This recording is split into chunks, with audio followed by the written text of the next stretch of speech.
Hi, I'm Mo, and I'm going to be around my vegetables. I'm going to chow down my vegetables. I love you most of all, my favorite vegetable. And I'm TJ, and I'm one step closer to achieving my life goal of becoming an eccentric millionaire who co-hosts a movie podcast to pass the time. How you doing, Mo? It's been a while. Doing good. And this is... It's Still New to Us, damn it! Welcome to It's Still New to Us, damn it. I'm Mo, he's TJ, and we are two slubs trying to watch every movie ever made to become the most popular people in the world. We'll be a real hit at dinner parties. Yeah. Whenever someone invites us. Yes. Never been invited to a dinner party, have you? No, I think dinner parties are a boomer thing. Yeah. I think so. Like, I don't know. I don't know any, like... Or just rich person thing. Rich person thing, like middle class, like Yeah, have their like- lives together, you know. Yeah, it happens on Curb Your Enthusiasm all the time. Yeah, definitely. But yes, we are on a quest to watch every single movie, and for those of you who've been with us throughout the journey so far, we appreciate you. Thank you. Yeah. If you haven't, please...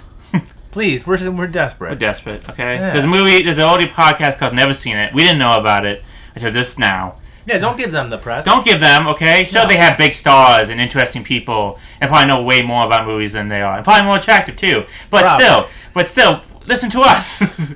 Yeah, we got charm of some sort. Yeah. We got the Mitchum Scream, damn it. Yeah. They don't have Mitchum Scream. No, they don't. I hope they don't have the Mitchum Scream. If not, if they don't, Jesus Christ. We got to retool. We are screwed. All right, so Mo, it has been a while, but we are on a fresh slate of movies here. Yes, we got we 6 are. of them. Yeah. And our first one was Love and Mercy. Yes. Love and Mercy, released in 2014, directed by Bill Pollard, Pohlad.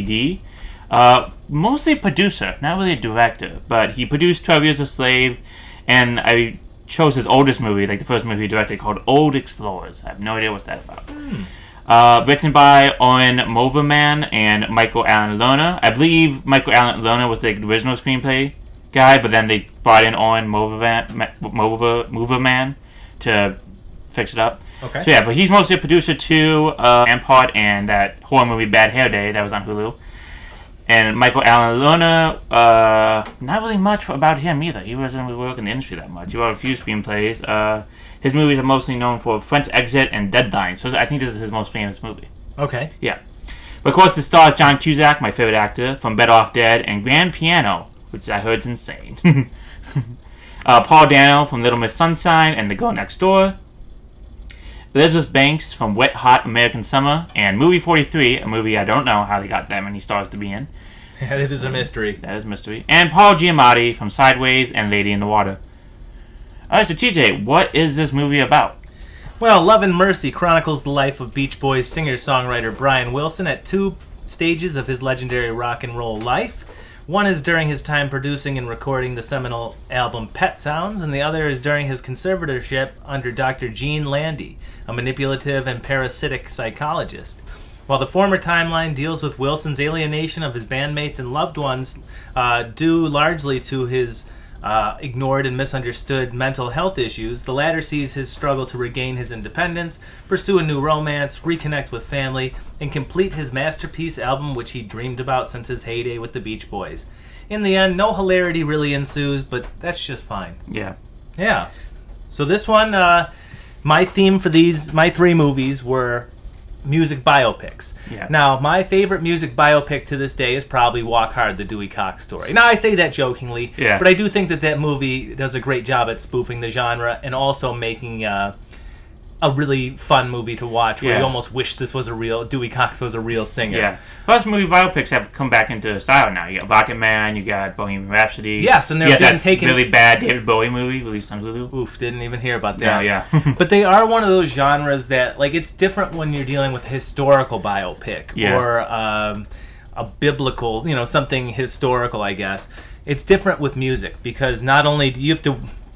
I almost said walk that line, but you have to balance it with the drama while also not making it too ham-fisted, because at the end of the day, there's a lot of drama in Brian Wilson's life, no doubt.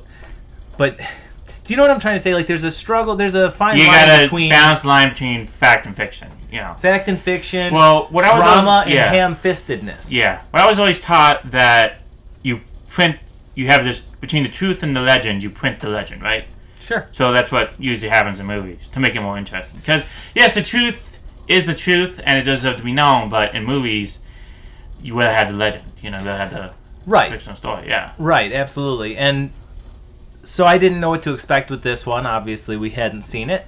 Yeah. I loved the cast immediately seeing that. I'm a big Yeah, this is like John Cusack's not last great film. Like I haven't seen any of his other films, but this is like the last one in kind of like the starlight because like I don't know, he hasn't been doing a lot of main projects lately. Like mostly some release to DVD stuff. I think he went to his Spike Lee movie. I think it was Chirac. I think that was him.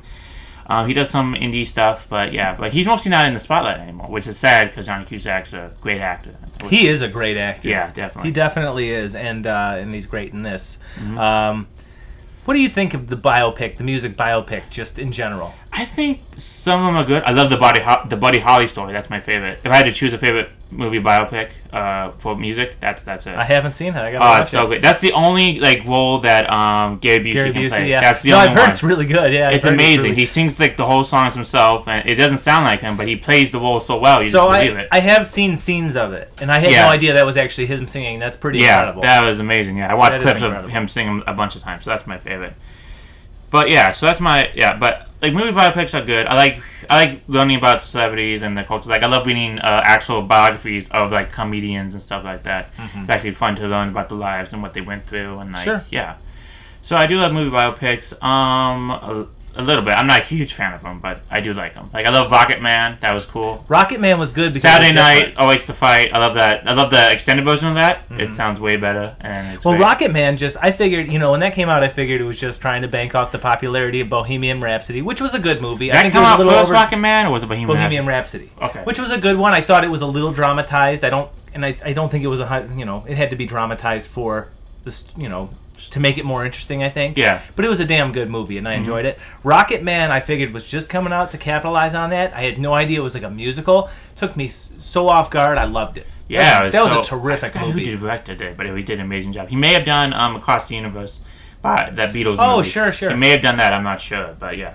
But it looks like he did that, yeah. So, TJ, what do you think about the Beach Boys? Are you a big Beach Boys guy? I know you're a huge Beatles fan, but... I am a huge Beatles fan. The Beach Boys, for most of my life, I thought of just as the Barbara Ann and Good Vibrations. Like, I thought that they were just that beach music. Yeah. And then I heard the album Pet Sounds when I was probably 21 or something. And I was like, this sounds more like, I guess, like the Beatles, or like more like the wacky, like the psychedelic. I had no idea that the Beach Boys ever dabbled in the psychedelic rock genre. You know what I mean? Like all I'd ever heard was their radio stuff. And Pet Sounds, the first time I heard it, I remember thinking, this is weird, but then I just knew it had a legend about it, so it grew on me because I listened to it more and more, and I grew to love it. It's a terrific album. Admittedly, I don't know many other of their albums offhand. Well, kind of after this, after Pet Sounds, it kind of went downhill because of what happened to Brian Wilson. But understandable, but they did have a comeback, didn't they? Yes, and didn't Kokomo come out in the 80s? In the 80s it did. Yeah. And in the 90s they released an album that was disastrous. And Oh. if you know Ty in the Shadows, the YouTuber, please look up his Beach Boys Train Records episode. It is hilarious. You see how big of a dick Mike Love is, and in this movie, it shows how big of a dick Mike Love is. Oh, he was in real life too. Yeah, right? so that sucks. But he has this one moment in like real life where he was at, I think, a Rock and Roll Hall of Fame ceremony. He was with the Rolling Stones, and he was like, "The Rolling Stone gang got dick on us." Like, oh wow. Yeah, and then he played with the Rolling Stones. They were there. Incredible. Yeah. But yeah, the Beach Boys. I definitely would say I'm a fan. I think that they're very good. I'm not a super fan though. Yeah, I'm not really into the Beach Boys. Like I know of them, of course. I listened to a few of their songs. I may have heard a few of the songs growing up, but I'm not really attached to it. But like a little while, like maybe a 2-week period, I was into like Brian Wilson and finding out about him. Like how people consider him a genius, and I listened to some of Pet Sounds and stuff like that. But I know like the backstory. I knew the backstory of all that stuff. Like Brian Wilson went insane because I watched the TV movie one day on YouTube for no reason. Yeah, that's about it. But this one actually put into a light, so I guess we'll go into the movie now. So yeah, it tells the story of Brian Wilson of the Beach Boys from, like you said, from the past and from 1980s, which was then the present. So, okay, so Brian Wilson and his band, the Beach Boys, were huge in the 1960s. They were every favorite teenager's band or whatever. And so, but he also had a lot of trauma. His father, Murray Wilson, was an asshole. very controlled person, and he would make sure everything's perfect and try to make sure everything was trying to be a hit. And he also owned half the songs, unfortunately, but we'll find that out later. So after they left their father, they were like, we don't want you in this more, you're destroying our lives, like, we want you out of here. They pursued on their own. Brian Wilson took creative control of the band because he was the best musician out of all of them, and he created one of the best albums ever made. He's like, he made Pet Sounds, and Pet Sounds, according to a lot of music historians and everything, is one of the best albums ever released. Unfortunately, that caused him great mental anguish, and well, it didn't sell well either, because Mike Love and his dad, they were on the business side of it. All they wanted were hits. Yeah. And Brian, it sounded like, wanted to do something more. But Brian Wilson was transcendental. right. They were getting tired of that, like, Sun in USA, like, beat shit. Right. Because that was early 60s stuff, right. And now they had to change. One thing I thought was interesting is that he said surfers don't even like our music. Yeah. Why cater to them? Why try catering to them? He wanted to change music, and he did. He did. Yeah. Unfortunately, he was going through many mental problems because of hearing, his stress touring, couldn't take it anymore, and also, he still had his father in his back of his mind. He still wanted the approval of his father. From the movie we don't know in life. So he has a lot of mental problems going on. And unfortunately, when they try to record Smile, and the Smile stuff, it just completely nosedived. His mental health deteriorated. He was going insane, and nobody really tried to help him. I guess that was the 1960s mindset. Yeah, I don't think people understood it or talked about it. It's like, we got to stick together and we can get through this. But he needed help, and there's nobody helped him. And then I guess, I don't know when this happened, but I don't know if the family hired Dr. Eugene Landy to help him. And I guess he did help him. He got him out of bed, made him lose weight. But then, I don't know, at one point, he then took control of Brian Wilson's life. Like, all his movements, everything he did, everything he ate. His will. Every time, maybe even went to the bathroom. We don't know. And this is the Cusack timeline. Yeah, Cusack timeline. Yep. He controlled everything during his life, and it made his life a living hell. Dates. If he wanted to go on a date, he had to speak. Landy had to speak to the woman and tell her, "I want you to talk to tell me after each date how you feel, how he feels." Yeah. It was clearly not healthy. Yeah, and now, okay, so this movie where we are now, Brian Wilson meets Melanie Ledbetter. Ledbetter, yep. Yeah, Melanie Ledbetter. That's her name. Let me check that out. Yes, Melinda. Sorry, Melinda Ledbetter. Yes, they had to call, and then they get better. They get Brian Wilson to leave, to get rid of Dr. Landy. That took a while, but they did, and he got his life back. So that's the main story of Brian Wilson. So that's what they're covering during this movie. Yes, and I want to note that a lesser biopic could have used either one of these timelines and just made a 2-hour movie of it. Yeah. A lesser biopic could have started at the inception of the Beach Boys and showed them as children and showed their father being abusive. Yeah. But this movie, instead of that, shows you these two relatively small timelines. Yeah. And fills in the blanks in subtle ways. Like, you see his dad hit him once, but otherwise you hear it like... It's just made apparent when he's talking to his brothers or when he's talking to Melinda later on about how his father abused them. And you can clearly see, and it's a testament to the actors that play him, you can clearly see how it affects his psyche. Not just his hearing, which it's speculated that maybe his dad hitting him messed with his hearing, but it definitely fucked with his psyche a little bit. Yeah, definitely. Yeah, so let's talk about the two timelines, I'm guessing. So both these actors were not allowed to see each other because the director did not want them to see what they were doing, so they didn't want to play off each other, So they don't, so you see, Paul Dano do something, and then John Cusack would do that later on. So so in Paul Dano, in his timeline, we see him a little bit happier, he's got control, and then we see the downfall.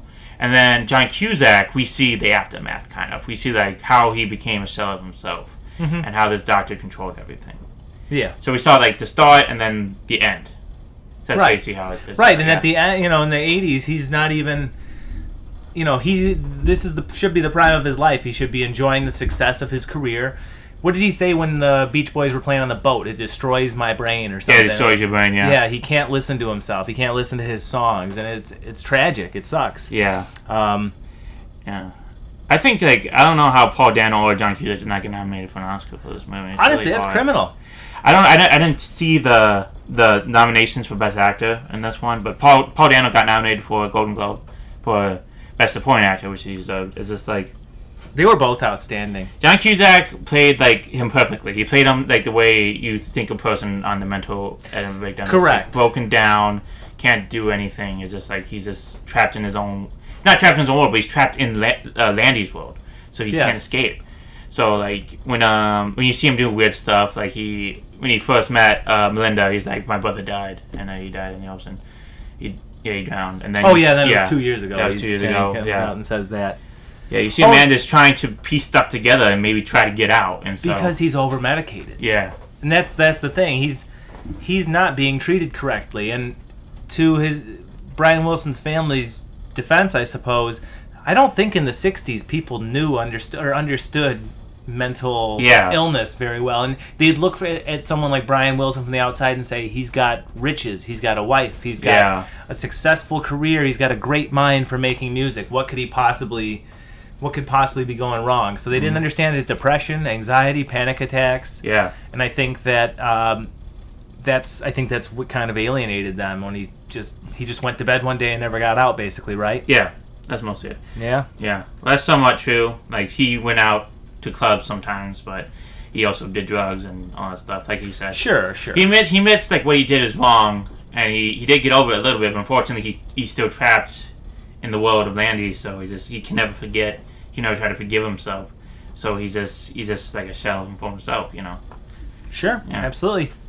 And I know that the title of the movie comes from a later song by him. Love and Mercy. Yeah. And I like that they played it. They showed him playing it in the credits. But I did like that as the title of the movie because the movie is very much about finding love and showing yourself mercy, even, really. Mm-hmm. Like you said. Yeah, because that's what I go through with the Verbi too. That they try to forgive yourself and try to have mercy on yourself. But, right. Yeah. But luckily he does on that because luckily Linda helps him out. So yes. Okay, so I think we should stick to Paul Dano for a second. We're talking about John Cusack ending. Okay, so Paul Dano did a great job, especially doing. I love doing the music making part. Like when doing Pet Sounds, it was so great. He told all these musicians. He's actually is a sort of musician, so he'd tell these people what to do. So just like Brian Wilson, Brian Wilson would just like literally play something on the guitar or like what musician they have, and then he would tell him play that. Okay. And he would do that. So that was a fun moment. I really enjoyed him playing in the studio. I liked his back and forth between the studio musicians was a lot of fun. Yeah. This is the way he worked. Like, he really, like, I don't know a lot about Brian Wilson, but, like, when I see, like, movies of him, a picture of him, it's just, like, him just, like, going everywhere, trying to find the perfect sound and everything. And he really captured that energy. He really captured that, like, a kid in the candy store, just, like, playing with music and just trying to find the right ones. Great way to put it. Yeah, it was great. Definitely. He actually did say, can we put a horse in here? He actually did say that at one point. That's incredible. Yeah. Yeah, but also, like, when he played the breakdown, it was also great, because, like, he just couldn't get the music out of his head. Like, he couldn't figure out the sound he wanted. And I can understand that kind of, because I also have problems with words, and I can't really put it out of my mouth, or, like, really speak out of my mouth. Like, same here, and that's why we chose to do a podcast. Exactly, yes. We are great communicators. Because, that's right. Yeah. Of course, I do not have the talent of Brian Wilson, so I can't really picture that. But, yeah. So the breakdown, like, I didn't know, like, how they just saw him and were like, this is fine. Like, we should just have to stick together. He was going crazy. Like, when, like, in the pool scene when they're having the meeting and he's in, like, a giant robe. And he's just, like, and he's in the deep end. He's underwater the whole time. And he's trying to get them to come to the deep end and whispers because he's convinced that Phil Spector and his father have the home bugged. Yeah. Yeah. Yeah, so he was becoming paranoid in real life, too, right? Yeah, definitely. And again, it's something that people, I don't think in the 60s, especially a rock and roll band, truly are qualified to understand. Yeah, because they're going through a lot of stuff. I think that time also Dennis was part of the Manson family. Yes, he was. Yes. He let them into his house. Let them into the house. Yes, he did. Yeah. So they didn't get into any of that, but the only thing... And you know what? I'm kind of glad that they did. Yeah. Again, I will probably, throughout the course of these three movies, talk about Walk Hard a lot because I think it's perfect at spoofing those movies and what they do wrong oftentimes. This one did not rely on references to the Beatles or their contemporaries. It did not show the Manson family. It didn't try to do all that glorification stuff. It didn't try and glorify or show his drug use. There are other ways to show somebody's downfall or unraveling than showing them using drugs or using... They didn't show all, like, the celebrities, like in Walk Hard, when he's like, oh, nice to meet you, buddy, Holly. Like, there's none of that. And I was thankful for that. Yeah. Yeah, but they showed the downfall in a better way than most. A better way, because it shows... Usually the scenes when he's kind of going crazy is almost when he's by himself most of the time. Or in the studio, and... It's something you just have to see, but I feel like they do a good job of portraying the sounds in his head. Like that scene where he puts the headphones on, and all of a sudden you hear all this, his dad screaming, and it's all distorted noises, and it was really creatively done, I think. Yeah, I like the part when he goes to the piano in like his house on that little beach area, and he just keeps on playing the same note over and over again for like hours, and he's like, I have something in my head, but I just can't get it out. Is that when he comes up with good vibrations? Yes. Yeah. Okay. And then Mike Love helps him out. What do you think about the other Beach Boys in this? I know they didn't have a major role except for Mike Love, but do you think they played like a family that's they didn't know what to do? I mean, Mike Love... Probably. Okay, so Mike Love kind of reiterates that he wasn't such a jackass to Brian Wilson, but of course we don't know. He could just be lying, but we don't know. Aren't they on good terms these days? Don't they? Well, they did. Okay, so they are. Did you like? They had some disputes about songwriting lyrics and stuff like that, and the name the Beach Boys, even from the 50th anniversary, which I don't know how far from we were off from that right now. So yeah, so they did have some disagreements and stuff like that. But Mike Love's really known for being a hard ass. Like he's very conservative, Trump guy. You know, very ladies' man. You know, he's like 60 years old, hangs with 24-year-old women. You know. Well, like politics aside, I'll say this: I don't think there's anything wrong with being a hard ass when you're, because he kind of was portrayed as a businessman. Yeah. I don't think there's anything wrong with being a red ass per se. And I kind of, in a way, get it. It's definitely riskier when you go the more artistic direction, when you're trying to go the direction that's going to inevitably be a musical revolution, like Pet Sounds was. Yeah. He just wanted the simple, quick surfer sound. Yeah, just like his father. Maybe that's why he was also kind of just pissed off, because like you reminded him of his father. And I could see that absolutely being the truth. And they're also at the end of the day family. Yeah. And so I'm sure that. Yeah, because that's what everybody thinks. You stick together as a family, everything will be alright. But sometimes you need help. I was surprised by how little his brothers were in the movie, but I was totally okay with it ultimately. Yeah. Because this movie is about Brian Wilson. He was the main songwriting force, right? I mean, of course, I think Mike Love wrote some songs, but I have no idea. Who cares about it? Charles Manson wrote one. They changed the title of it, but he technically wrote one of their songs. That's cool. Yeah. What did you think of the family and how they were portrayed? I don't know. I think they are portrayed as a family that just don't know what to do, and that's fine. Like if you're in that situation, I wouldn't know what to do. You see your brother you grew up with, the guy who you wrote so many great hits with and had such great times, and all of a sudden you see him freaking out in a pool with a long dress on and making weird noises, and you just don't know what to do. Mm-hmm. Yeah, I think that they thought they were doing the right thing by hiring the doctor. Yeah, the doctor. You think you inherently trust a doctor and to do what's best for your family member. Yeah, right. I actually wanted to show a little bit of them with Landy to show how when they just let him just control everything. I see what you mean. It would have been interesting to see how he portrayed himself in front of them. Yeah, and how he gained control. Because I'm like, they obviously must have met this guy. And did Lanny convince them to let him have control over Brian Wilson's life, or they were just maybe, or were they just we don't know what to do, please help us, okay? And he's like, okay, but I gotta control all his life, I gotta control everything if you want me to help him. And my guess would be more like that. Yeah. At the time, I don't know if there was something where a family member could, I don't know, be a power of attorney or something in that case and say, yeah, you can take care of him, but you don't get access to all these. He can't sign over his will to you. Yeah. Or something like that. I don't know. I mean, it's interesting. The portrayal of Landy in this, and by everything, the brief reading I did on it, is, he was a leech. He was a bad guy. Yeah, he was a bad dude. He was a piece of shit. Yeah. But I think he does deserve a little bit of credit in that I think he did save Brian Wilson's life. He got him out of bed, so to speak. Out of the way. But we don't know how he did it. Well, we don't know exactly how he did it, but he got him out of bed, even if it was just to leech off of him. Yeah. And that's what makes the ending of this so great, though, because I never knew much about Brian Wilson's life, so I knew he was still alive at least, but I was very happy to hear or to see the happy ending. So, what'd you think of Melinda then? Melinda, she was the warmth of this movie that needed. She was kind of like the angel that needed to save Brian. Agreed. And I think that she was even charmed by him before she realized who he was. Yeah. I think that she could tell maybe he was a little off. Mm-hmm. Something was going on a little bit there. But she never seemed into him just because he was Brian Wilson of the Beach Boys. She didn't even know she was Brian Wilson. Of course, nobody knew that was Brian Wilson because he looked so different from what he was back in the 60s and stuff like that. Yeah. She really was the warmth of this, though. And Elizabeth Banks is terrific. Yeah. But I would also say that even in his catatonic state of loneliness and stuff, he had some charm to him. I think John Hughes played some charm to him because he was somewhat out of it, but somewhat. Oh yeah, absolutely. I think it depended on his medication cycle. Yeah. When he was all medicated up.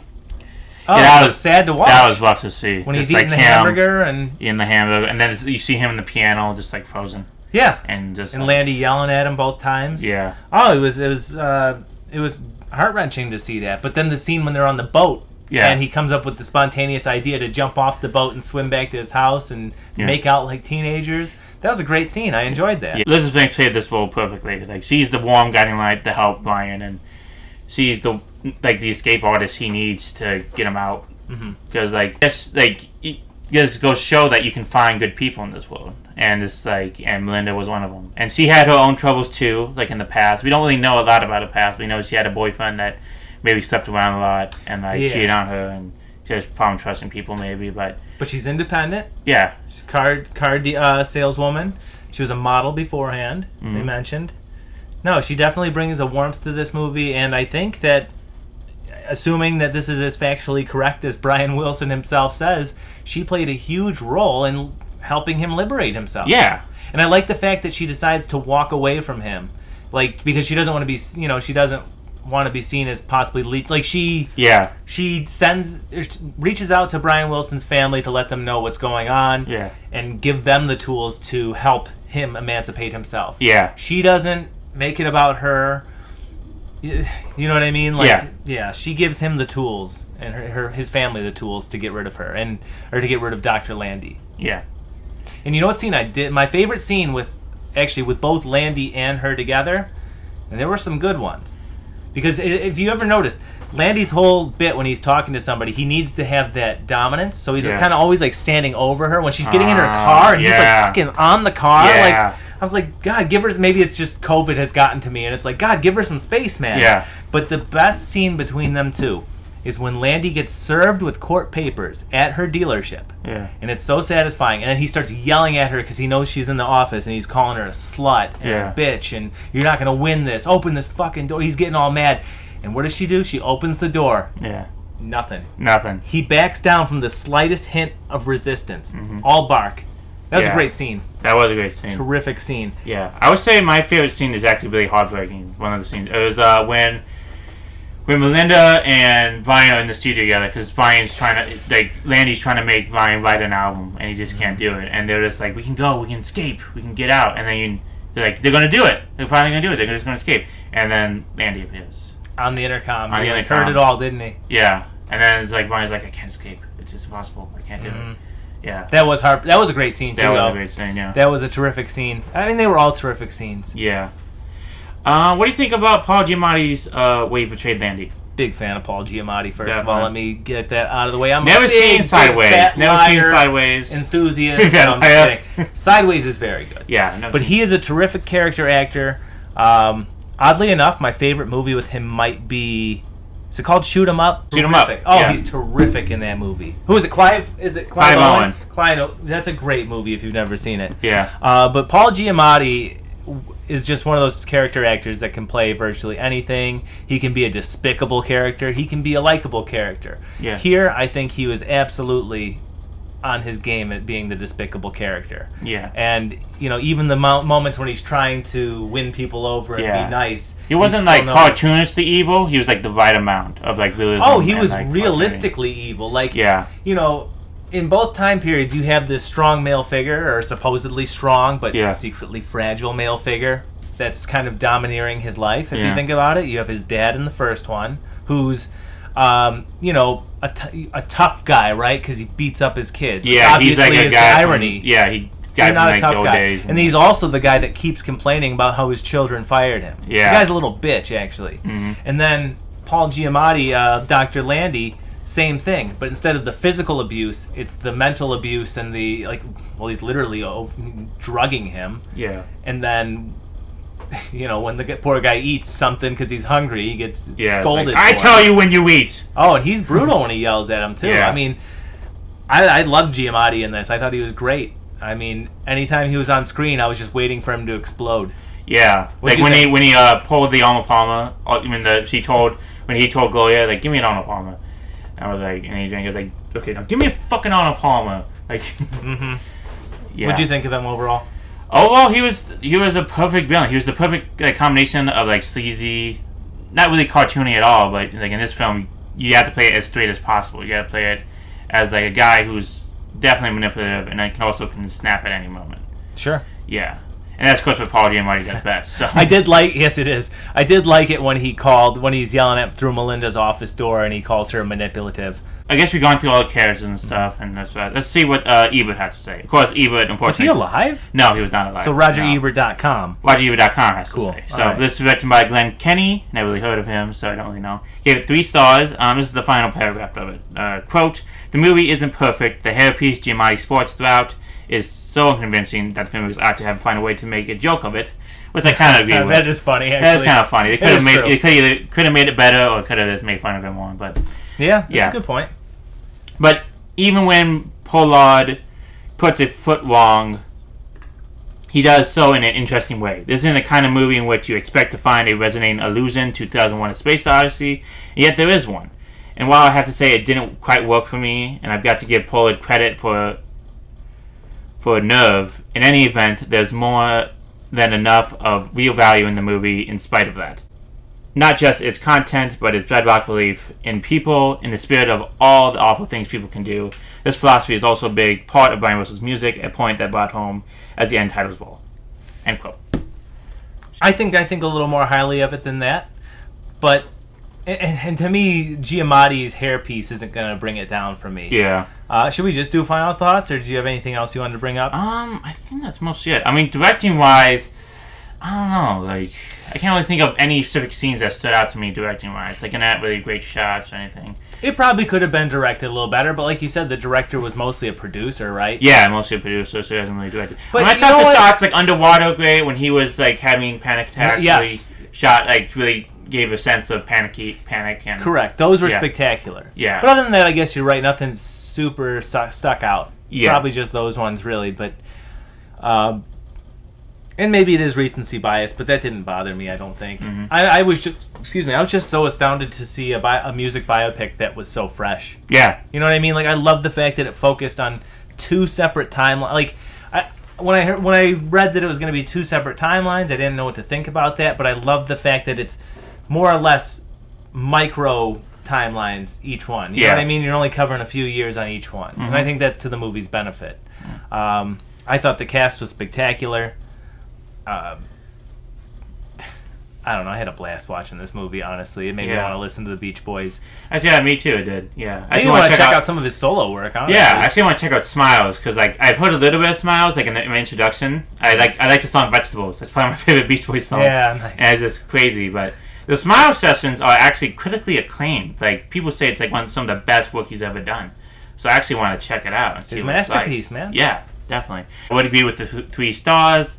I didn't really mind the hairpiece. I mean, yeah, it was really awkward and definitely could have been fixed or could have been made fun of more. Mm-hmm. But the acting really brought this movie together. It wasn't like particularly directed, like not like another great shots or like really like I don't know, like not visionary directors like the guy who directed Spider-Man, Sam Raimi, or like the Coen Brothers, or like you're right. There's no distinct style to it. But once again, like sometimes you don't really need that. Sometimes, like I think you told me once, like sometimes if you just don't notice anything, that's good directing itself. That means that it didn't really interfere with the movie.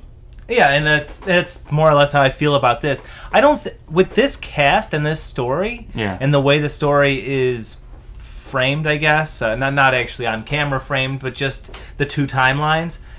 I didn't need anything spectacular visually, more so than it did. I'd probably give it a 3.5 stars. Mm-hmm. The cast itself was outstanding. I mean, 2 actors playing the same character who really don't look like I would never, and I don't really care about the look so much as the acting, but I would never see Paul Dano older looking like John Cusack, most likely. But the way that Cusack plays the role, I can see him as the older version of the character Dano is playing. Yeah. I really can. Like, and the fact that they never even met each other on set, basically. Yeah. That's incredible. Cusack has all these little tics, all these little, like, oddball, quirky Yeah, you things can about think him. about that because it maybe develop over time because all the mental At the end stuff, when yeah. he's free, I love it. He's just walking around the city. Yeah. He's just walking, doing nothing. He's just walking. He walks in the middle of the street to get her attention. Yep. Did he do that on purpose, Yeah, by the way? I don't know, but maybe he did. But I loved it. I couldn't take my eyes off Cusack or Dano. The supporting cast was equally terrific. I would probably give it a 3.5 just because it... I don't know. It wasn't perfect. It had a couple instances of the ham-fisted dialogue, mostly with his father. Yeah. You know, like, we get it, his dad was abusive. But, you know, it was not nearly enough dialogue for it to be Oliver Stone's The Doors. Yeah. You know what I mean? On a rating of music biopics ranging from Oliver Stone's The Doors to Walk the Line, Yeah. I think this is just right up next to Walk the Line. Okay. We should make more scales like that. Yeah, maybe. It's not bad. The movie scale. There's got to be something worse than The Doors, but I just didn't like The Doors. I don't know. I watched the Val Kilmer documentary, and it really goes into like how much he prepared He for was the terrific. role of Jim Let me Morrison. clarify. He was terrific. Yeah. It was everyone else that was goofy. Yeah, they messed up that whole movie. They Kyle told, it was MacLachlan. all just like basically a lie. It was Much just as- like. Yeah, I know. It's ridiculous. Yeah. As much as I love Kyle MacLachlan, too, he was a little over the top in that Who movie. did he play? Did he play the? He was Ray Manzarek, the keyboard. Oh, really? Yeah. Yeah. He does one of my favorite and least favorite Bob Dylan impressions in that movie. It's so cringy. Damn. It's so bad. Oh yeah, so that was our final thoughts. Let's go through everything else, shall we? Yeah, sure. Awards, Golden Globes only. No nominees for any Oscars. Some like small indie awards, Spirit Awards and stuff we never really probably heard of. They but win or nominate? They won like 20 awards. Good. Yeah, probably, but awards we never heard of. But probably So what? huge That's industry good, awards. though. That's good. Yeah, Best Supporting Actor, Motion Picture, Paul Dano. And Best Original Song, Brian Wilson and Scott Bennett for One Kind of Love. The Oscars for 2014, Best Picture was Birdman, winner. American Sniper, Boyhood, which I heard is boring as shit. The Grand Budapest Hotel, The Imitation Game, Selma, The Theory of Everything, and Whiplash. I So- really liked Whiplash. I Yeah. really liked... So high competition. Maybe Grand this would have been like Budapest. maybe this should have not been a Best Picture nominee, but I do think the acting was phenomenal. I would definitely watch this over Birdman. And I liked Birdman. I actually liked Birdman. Yeah, It's Michael Keaton, right? That's actually Michael That's Keaton. actually really yeah, kind of why I liked it the yeah. most. To be honest, I saw it in that year, and I don't remember terribly much about it, but I remember enjoying it. Yeah, I don't know. I'd probably watch this again before I watch that. yeah. I don't know. I actually do want to see Birdman. I've never seen it. Oh, it's definitely worth watching. Yeah. Top 10 for 2014. Number 1, Guardians of the Galaxy. Number 2, The Hunger Games, Mockingjay Part 1. Sorry. Number 3 was Captain America: The Winter Soldier.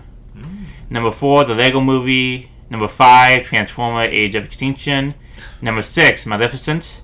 Number 7, X-Men: Days of Future Past. Great. Number 8, Dawn of the Planet of the Apes. Great. Number 9, Big Hero 6.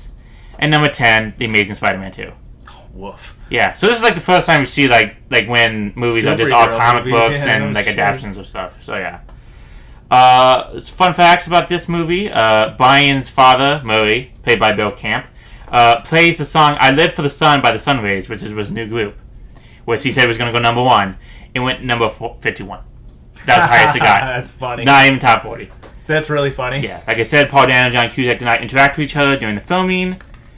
He didn't want the actors to get each other's impression of Brian Wilson, so separate Smart. them. Yeah. Paul Dano gained 35 pounds playing Brian Wilson, eating 4,500 calories a day. He claims to have torn a ligament in his knee playing basketball due to his weight increase. Oh, jeez. So that sucks. Paul Dano. I want to watch Paul Dano play basketball. It's the last thing I Yeah. picture Paul Dano doing ever. Some parts of Wilson's life were so outlandish the filmmakers could not, were considering briefly falsifying events or downplaying character performances in order to make it all appear. That's just saying grandstanding. But they did try to make it genuine possible, which they did. They actually succeeded in some ways, which we'll get to that later. Like I said, Mike Love claims that he was not depicted in the right way during this film. Basically saying he wasn't that mean to Brian, but... To be honest, I didn't think he was depicted that terribly. Yeah, was I think like it's kind of a totally- jerk, but... A voice of dissent, I would say. Yeah. To me, there is nothing wrong with showing that dissent. I mean, he still cooperated. It's not like he walked off. It's not like he quit the band. Yeah. Like a little bitch. I think it's okay to voice that dissent if that's how you feel. But at the end of the day, he ended up being wrong. There's Yeah. nothing wrong with being the But I can see that. I mean, like, going, like, 50 takes of this guys and violins going dun dun dun dun dun dun dun dun dun, like, well, that's what I say. Like, yeah. I get it. I can understand. Again, if you're about the business of it, the surf songs are safe. Yeah. Brian Wilson wanted to do something different. Mm-hmm. And it was the right move. Definitely. The line spoken by Paul Dano, "You think we could get a horse in here?" was actually taken verbatim from the Pet Sound Sessions. Yeah, he actually did intend to bring a horse in the studio, but instead it was on a photograph of the album. Yeah. Okay, let's go into the historical accuracy of this movie. Okay. So, Paul Dano, who played Brian Wilson, he is deaf in the right ear, but it's debated whether it's from his father hitting him constantly in the right ear, or he was just born deaf in the right ear. Murray Wilson did own a share of the Beach Boys songs. They called it the publishing company, Sea of Tunes, and he did sell it to A&M Records for $700,000. So that sucks. Yeah. And when we don't know when Brian Wilson really started taking LSD, but when it did happen, all the thoughts did happen. So that could have just kickstarted everything. Yeah, certainly could have. The Beach Boys. Mike Love is portrayed as a man who wants profits and is frustrated by perfectionism, mental illness, and drug use. It could be more or less accurate. We don't really know. They did have some arguments against songwriting, like I said, like in the later years, and probably in the 70s and 80s, and even from the band's name, probably to this decade. Yeah. Brian Wilson in the 70s and the 80s. Brian Wilson did spend some time in the bed. This is all from a Slate article, by the way. But also he did drink a lot, overeating, but he did go out to clubs. It's not like he spent every day in the bed, just like 24 hours. He did go out, but also to party and overeat. Melinda Ledbetter, she did meet Brian in a car dealership, and it is true when they were in the car, and they did talk about Brian's brother's death, Dennis, when they first met. So that is true. And Wilson did actually go to her house, didn't know which one, and yelled, "Melinda! Melinda!" That was a funny scene. That was good, yeah. Yeah, the John Cusack, he's such a charming guy. Yeah. I mean, that's not like I want to be. Just like that amount of charm. dude, for real. Anything he doesn't have like the clash of good looks, but his charm just flows off. He does. It's something. It's hard to put your finger on, but he really does. And that scene was one of those. It was nice. Yeah. Eugene Landy. Landy did control Brian Wilson's life on the clock. What he eats, when he goes to sleep, when he records, all that stuff. They did take some artistic liberties depiction of how Brian came rescued from Landy's care. Quote, "In the film, it is Ledbetter, aided by Brian's housekeeper, Gloria Ramos, who persuaded Carl Wilson to intervene by presenting evidence of Landy's undue influence, specifically a 1989 will, leaving most of Brian's assets to Landy. The will is real. That is a real thing. Landy was named Wilson's primary beneficiary, though he claimed no knowledge of this at the time, but Colin instead credits the therapist and longtime Beach Boys fan Peter Reum, R-E-U-M, with bringing Brian's condition to the attention of Carl Wilson and applying for David Leaf. Reum, according to Colin, noticed at a 1990 fan convention in the physical changes Brian had undergone. However, Gloria Ramos is thanked in the credits of several of Brian Wilson's albums along with Leaf. No shit. Yeah, so that's really cool. Yeah, unquote. I did like at the end it said that they're still friends with her. Yeah, that was fun. Yeah, she did a lot. I mean, she wasn't a major thing in the film, but it does show that she cared. Like when she pulled out the pill of jaws, like she takes too much. Yeah, and it's just like, yeah, that's insane. It was a fucking huge thing of pills. I'm like, oh my god. And no, she was a big role though. She got the evidence that at least in the movie she did that, and you said that was true in real life, right? Yeah, she helped and yeah.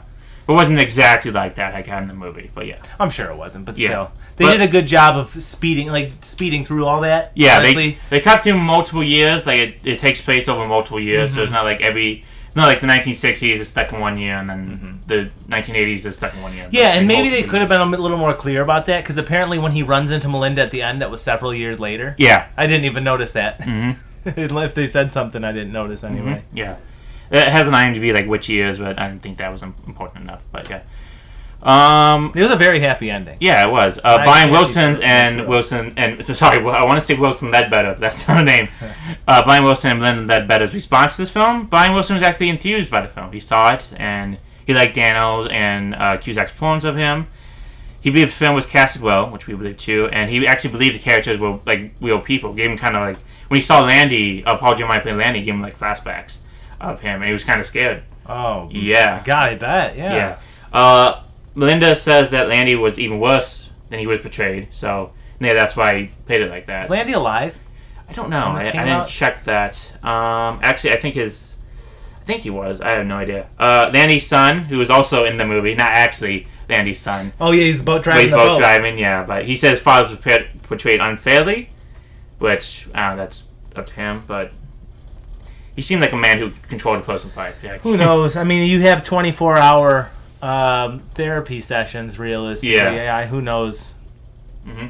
And of course, last thing, Mike Love said that Brian Wilson and them were friends. So that's good. Yeah, but that's mostly it. I don't know, Gigi, you got something for us? I do have a segment if we're all set talking about Love and Mercy. People go see Love and Mercy. Go see it. It's a good film. Like John Cusack's great. Paul Dano's great.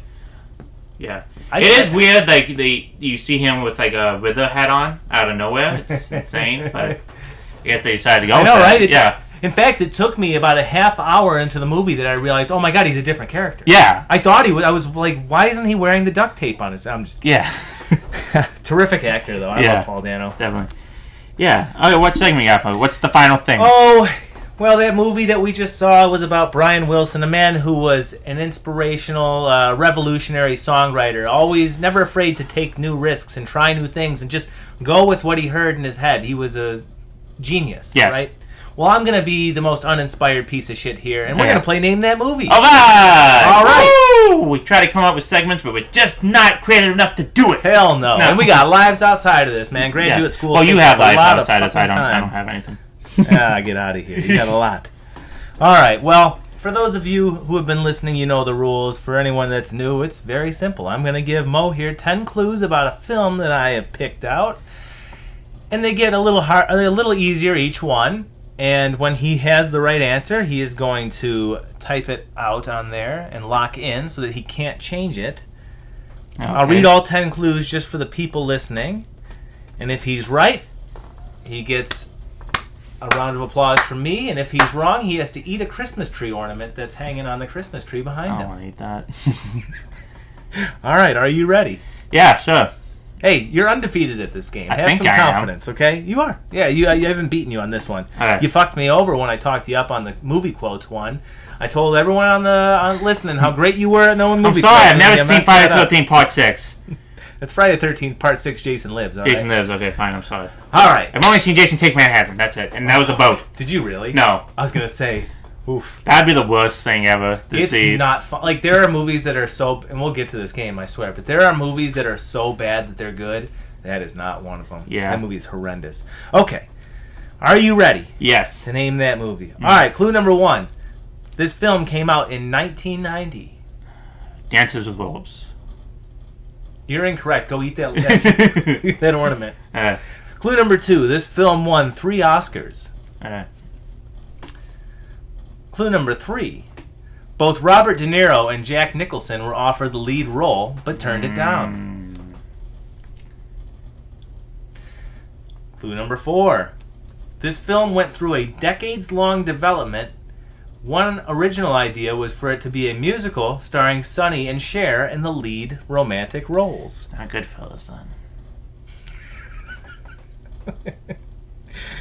You don't know that? No. All right, clue number 5. These might be harder than they have been before, sorry. But Tim Burton was offered the opportunity to direct, but turned it down because he was already working on Edward Scissorhands. Okay. However, this is clue number 6, longtime Burton collaborator Danny Elfman was hired to do the film's music, and Stephen Sondheim was hired to write the film's original songs, one of which won an Oscar. Oh, no, that's locked in. I got it. All right. Mo is locked in at clue number 6. Yeah. Wow, that's a new record. When you said Sondheim wrote it, I'm like, I know that. Okay, good for you. But I'll keep reading these. Clue number 7, because I thought this was interesting. Gilbert Gottfried was offered a role that ultimately went to Dustin Hoffman. Gottfried later joked that the only time his name should be spoken in the same sentence with Hoffman's is if someone were to say, I've seen Gilbert Gottfried's acting, and he's no Dustin Hoffman. This is great. I was watching YouTube one day, and I saw a clip of the Weird Al show in the 90s. And there's a great clip where it's Weird Al and Gilbert Gottfried, and it's like, we're going to talk to my imaginary friend today. Oh, I love Gilbert. I'm real! That is terrific. Oh, he was a funny man. Yeah. Alrighty, clue number 8. The movie's opening scene was inspired by the St. Valentine's Day Massacre. Clue number 9. The film features the on-screen reunion of Godfather alums Al Pacino and James Caan. And finally, clue number 10. In all, this film featured 5 Oscar-winning actors. Warren Beatty, Al Pacino, Dustin Hoffman, Estelle Parsons, and Kathy Bates. So, well, you locked in at clue number 6. That's good. Yeah. I'm impressed. I actually was worried that I had too many clues that were so-and-so almost got this role. I think that was better than your last ones. Your last ones were really hard, but I think this one got from like hard to easier. I just want to make you look dumb, though. I want know. to see you eat glass ornaments.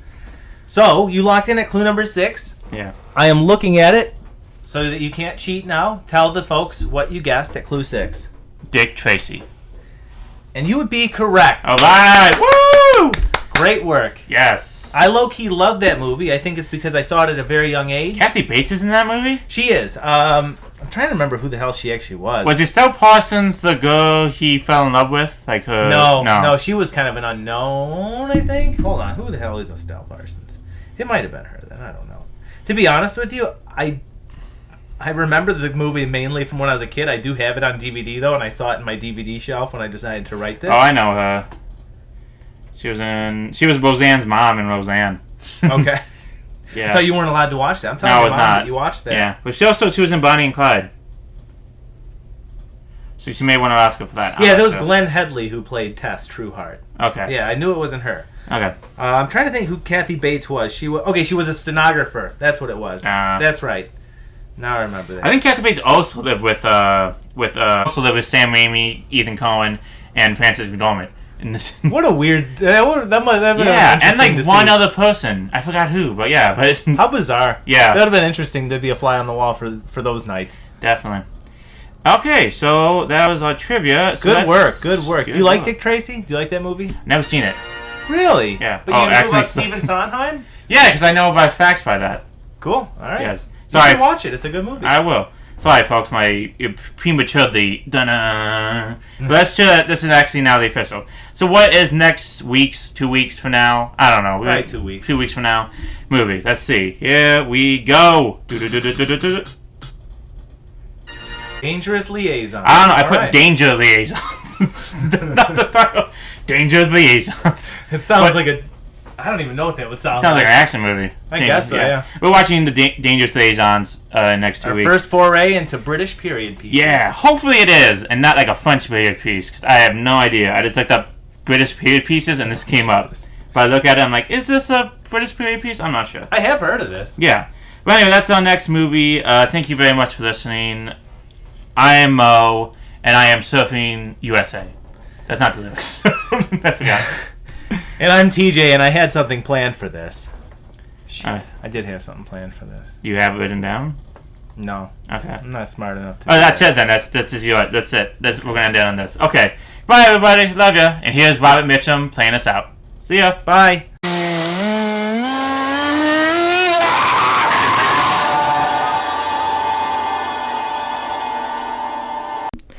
If you like our podcast, then please like, subscribe, follow, or whatever you have to do to listen.